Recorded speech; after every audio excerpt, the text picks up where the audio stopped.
Hi friends, మీ అమ్మగారు నాన్నగారు బాగుండాలని మనస్ఫూర్తిగా కోరుకుంటూ ఈరోజు స్టోరీని అయితే స్టార్ట్ చేయబోతున్నా. ఇది రియల్గా జరిగిన స్టోరీ ఫ్రెండ్స్. ఎందుకంటే ఇది పంపించిన వారి పేరు నాగరాజ్. ఎందుకని చెప్తున్నా అంటే అతను డైరెక్ట్గా వెళ్ళి దెయ్యాన్ని చూశాడు. నాగరాజ్ ఒక పారానార్మల్ యాక్టివిటీని ఇన్వెస్టిగేషన్ చేస్తూ ఉండేవాడు.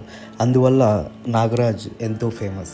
అయితే ఒక ఊర్లో సౌత్ కొరియాలోకి ఒకసారి వెళ్ళిన నాగరాజ్ గోనిజం అనే హాస్పిటల్ దగ్గరికి వెళ్దాం అనుకున్నాడు. కానీ గోనిజం మనం అనుకున్నట్టు కాదు ఫ్రెండ్స్. గోనిజం అనే హాస్పిటల్లో 485 మంది చనిపోయారు, డిసీజ్తో చనిపోయారు. కాబట్టి హాస్పిటల్ వైపు వెళ్ళాలంటేనే చాలామంది భయపడతారు. అంత భయంకరమైన హాస్పిటల్ అది.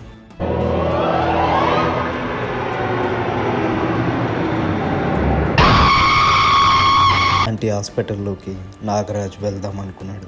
ఎందుకంటే నాగరాజ్ పారానార్మల్ యాక్టివిటీని ఇన్వెస్టిగేషన్ చేస్తూ ఉండేవాడు. సో సౌత్ కొరియాకి వెళ్ళిన నాగరాజ్ తన టీంతో సహా వెళ్ళి అక్కడ ఉన్న పారానార్మల్ యాక్టివిటీస్ అన్నీ బయట పెట్టాలి అనుకున్నాడు. ఆ రోజు తనతో పాటు ప్రియాని తీసుకుపోయాడు. ప్రియా తన గర్ల్ ఫ్రెండ్. అయితే ఇద్దరు రాత్రి దగ్గర 10 అవుతుంది. ఆ హాస్పిటల్లోకి వెళ్ళారు. హాస్పిటల్లోకి వెళ్తే ఆ హాస్పిటల్ గోడలలో ఏమని రాసిందంటే, ఇక్కడి నుంచి వెళ్ళిపో అని ఒక గోడ పైన రాసుంటే మరో గోడ పైన ఇక్కడే చనిపోతావు అని రాసింది. అది చూసిన నాగరాజ్ చాలా భయపడ్డాడు. అయినా ముందుకు వెళ్తూ ఉంటే ప్రియాకి సడన్గా ఎవడో ఏడ్చినట్టు వినిపించింది.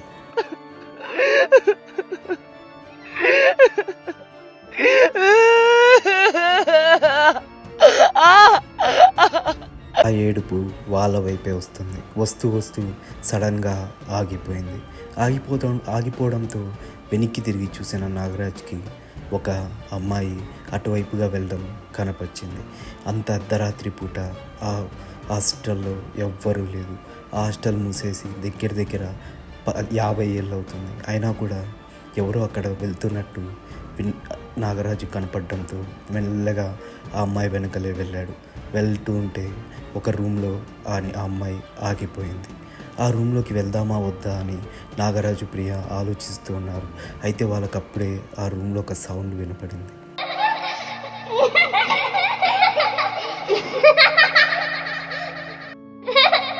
ఎవరో చిన్న పిల్ల నవ్వుతున్నట్టు, చాలా భయంకరంగా నవ్వుతున్నట్టు వినిపించింది. అది విన్న నాగరాజ్ మెల్లగా ఆ రూమ్లోకి వెళ్ళాడు. వెళ్తే తనతో పాటు ప్రియా కూడా వెళ్ళింది.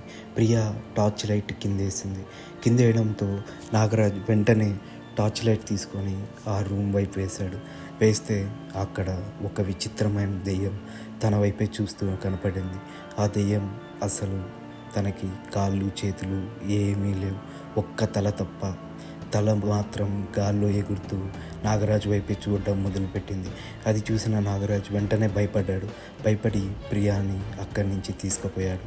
ఆ రోజు ఇన్వెస్టిగేషన్ అక్కడితో ఆపేశాడు. కానీ ఆ వీడియో మొత్తం కెమెరాలో రికార్డ్ అయింది. ఈ స్టోరీ మనకు పంపించిన వారి పేరు నాగరాజ్. మరిన్ని హర్రర్ స్టోరీస్తో మీ ముందుకు వస్తాను. ఇంతవరకు చూసినందుకు నా స్టోరీని లైక్ చేసి సబ్స్క్రైబ్ చేయండి.